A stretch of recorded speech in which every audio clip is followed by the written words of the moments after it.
Hola, hoy continuaremos con el tema de presión transpulmonar, que como ya vimos anteriormente, para su determinación vamos a tener que medir la presión esofágica. Hoy vamos a ver indicaciones de la colocación de un balón esofágico, las características que debe tener ese balón, errores en la medición, ejemplos y unas conclusiones finales. Algunas de las indicaciones para la colocación o para la medición de la presión esofágica y monitoreo de la presión transpulmonar sugeridas por algunos autores son: durante la fase de soporte ventilatorio total, nos va a permitir monitorizar el componente estático de la mecánica respiratoria dentro de los usos más frecuentes en hipoxemia severa, cuando tenemos presiones elevadas en el monitoreo de la vía aérea, es decir, un ejemplo, una presión plató superior a los 30 centímetros de agua, cuando hay hipertensión intraabdominal en los pacientes obesos, para objetivar el efecto que tiene la caja torácica sobre la presión alveolar, es decir, para separar el componente elástico pulmonar del torácico, también para titulación de PIP, para el monitoreo de la sobredistensión o colapso alveolar. Otro uso es durante la fase de soporte ventilatorio parcial. En este modo va a permitir monitorizar la sincronía del paciente con el ventilador, siendo de utilidad en el estudio y manejo de las asincronías para objetivar el trabajo respiratorio oculto y para el cálculo del trabajo respiratorio. También lo podemos usar durante la fase de desconexión de la ventilación mecánica, principalmente para evaluar la mecánica y el esfuerzo del paciente, con un valioso aporte en el destete dificultoso o winning prolongado.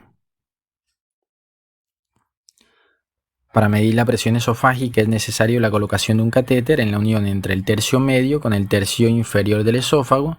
En un próximo video veremos la técnica para colocación y cómo armarlo artesanalmente.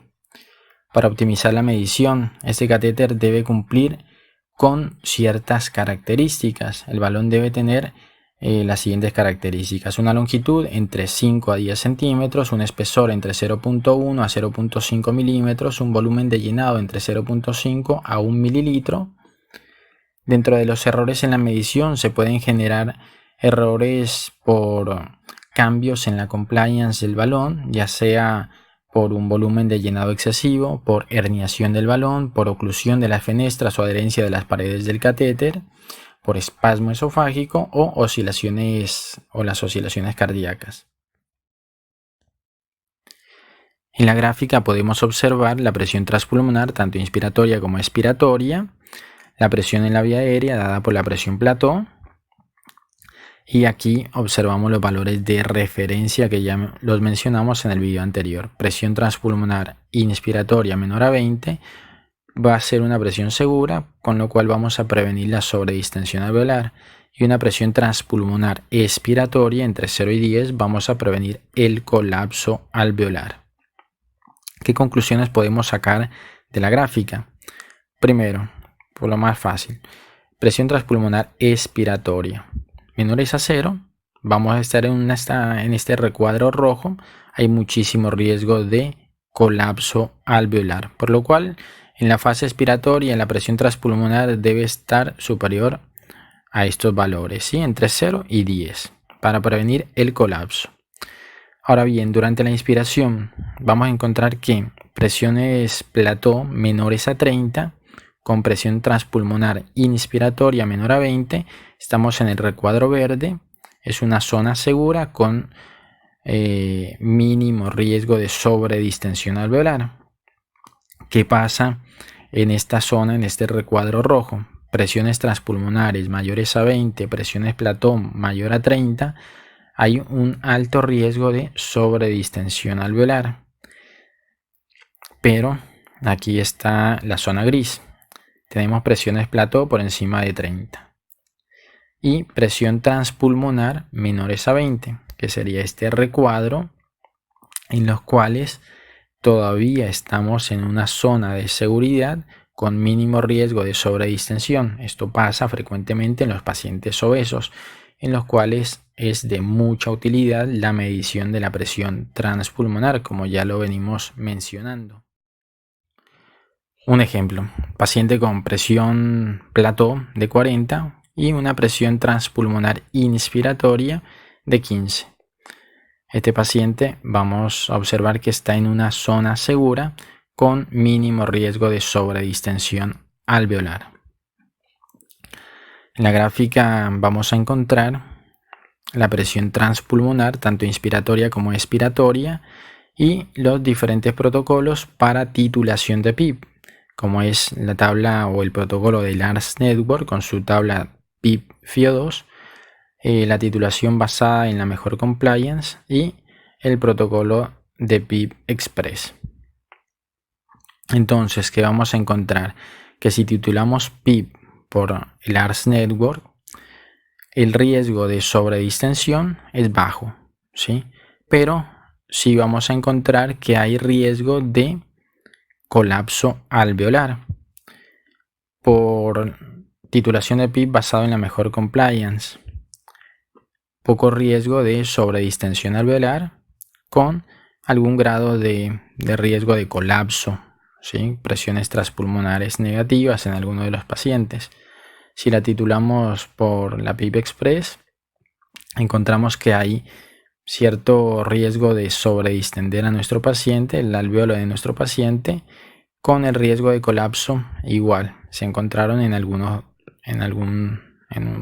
pocos pacientes. Entonces, por acá vamos viendo que la forma de titular PIP basado en la mejor compliance resultó ser más segura según este estudio.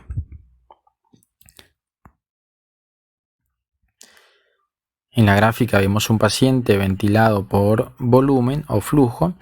Nos damos cuenta porque aquí en la curva de flujo es una curva cuadrática, un flujo cuadrático. Acá está la curva de presión, la curva de presión esofágica, y aquí nos calcula el ventilador automáticamente la presión transpulmonar. Vamos a hacer una pausa inspiratoria. Medimos la presión plató. Para nuestro paciente dio 19.8, al mismo tiempo que calculamos la presión esofágica en la inspiración, da 12. Como recordamos, la presión transpulmonar inspiratoria es la presión plató menos la presión esofágica en la inspiración. Hacemos el cálculo, nos da 7.8. Es un valor menor a 20, por lo cual hay mínimo riesgo de sobredistensión alveolar. Ahora vamos a calcular la presión transpulmonar expiratoria. Esta vez vamos a hacer una pausa expiratoria. Calculamos la PIP total, que para el paciente dio 11.5, al mismo tiempo que calculamos la presión esofágica en la expiración, dio 9, y esta cuentita, PIP total menos presión esofágica en la expiración, da 2.5, es un valor que está por encima de 0, por lo cual hay mínimo riesgo de colapso alveolar. Siguiendo con los ejemplos, un paciente ventilado, 6 mililitros por kilo, una PIP de 12. Durante la inspiración hacemos una medición de la presión plató, nos da 30. Medimos la presión esofágica, nos da en la inspiración, da 6.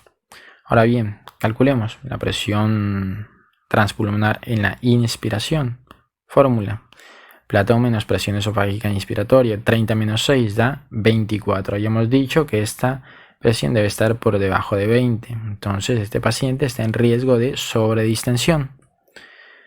Vamos a calcular de igual forma en la expiración. Vamos a hacer una pausa expiratoria. Medimos la PIP total, nos da 12, con una presión esofágica en la expiración de 4.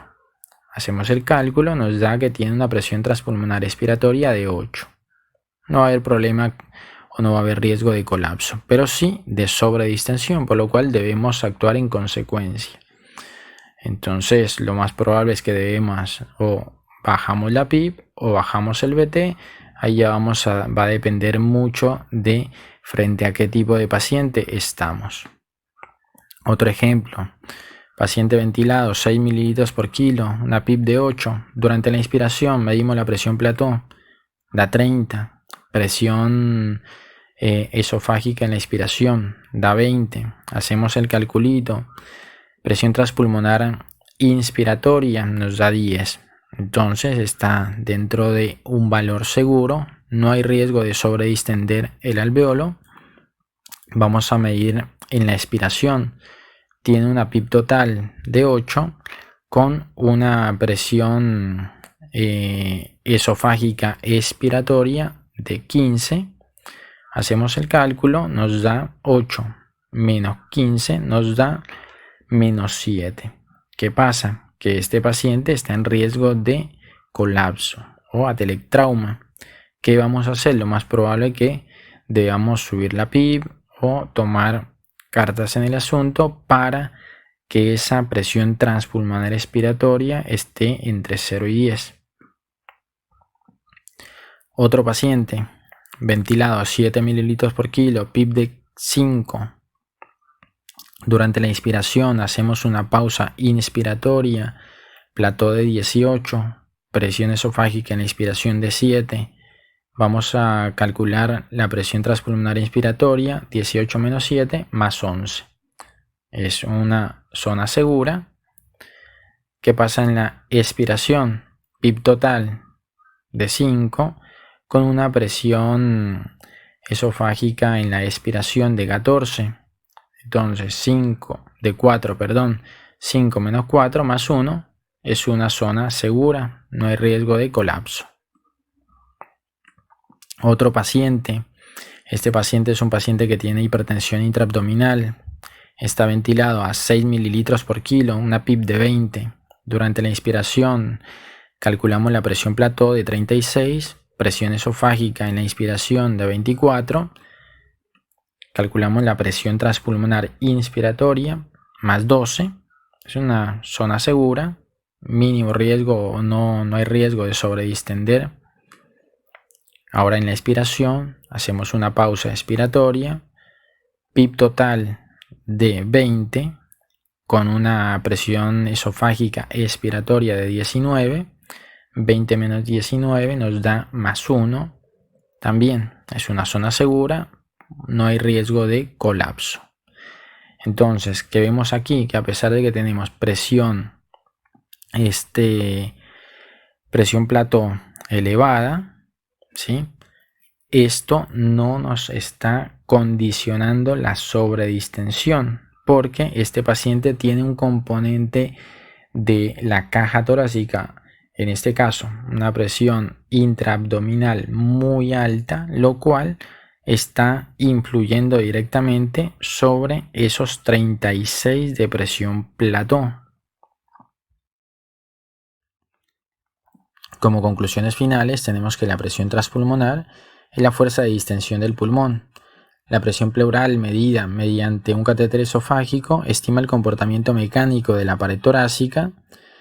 Muy útil la presión o la medición de la presión esofágica y el cálculo de la presión transpulmonar en obesos, hipertensión intraabdominal, pacientes con hipoxemia severa, con presiones en la vía aérea superiores o presión plató superior a 30, para monitorizar la actividad de la musculatura respiratoria, el trabajo ventilatorio y la sincronía durante la ventilación asistida, especialmente de utilidad en pacientes con difícil destete o winning dificultoso, y también para prevenir la lesión pulmonar inducida por la ventilación mecánica. Muchas gracias.